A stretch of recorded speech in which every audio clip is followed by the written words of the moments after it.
Welcome to the Windows Computer and Technology channel. And a question that I got from a user, and it is something that I get every time there's new feature updates or a new big update for a Windows operating system. I often get these questions.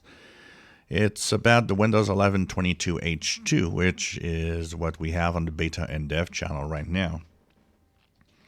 The main question that the user has is that he is on Windows 11. He has a supported machine, but barely, meaning that he's the first generation or eighth generation Intel, and he just has the requirements, but nothing fancy.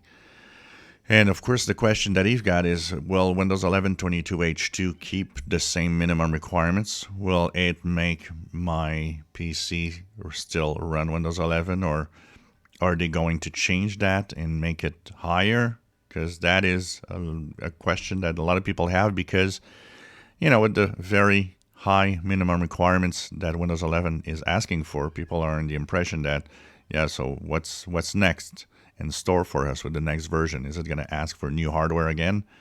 No, all indications is that Windows 11, even starting from now and until probably the end of support, I don't think that minimum requirement will be upped. I don't think that will be changed. The minimum requirement will stay the same. And it certainly will not go back down. Microsoft is clear on that. There's no change.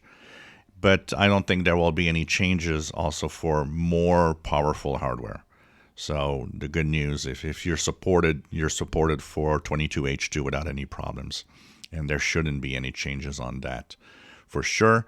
And the other question also that users might have is about compatibility. Well, these are feature updates. And like on Windows 10, most of the time when you have a new feature update, everything stays compatible. There's no, software. It doesn't, in general, break any software, or, you don't require necessarily anything new there.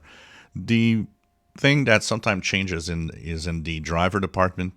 It might happen that a new feature update will kind of require you to have some updated drivers for the hardware of your computer. That certainly can happen. Not necessarily a new driver because it absolutely needs one, but sometimes just because it optimizes the computer's hardware to the new latest version of Windows. So that is a possibility, but a lot of the older drivers are still compatible and working. If you have a working PC that is compatible, you will have a working PC that is compatible on 22H2. If you enjoy my videos, please subscribe, give us thumbs up. Thank you for watching.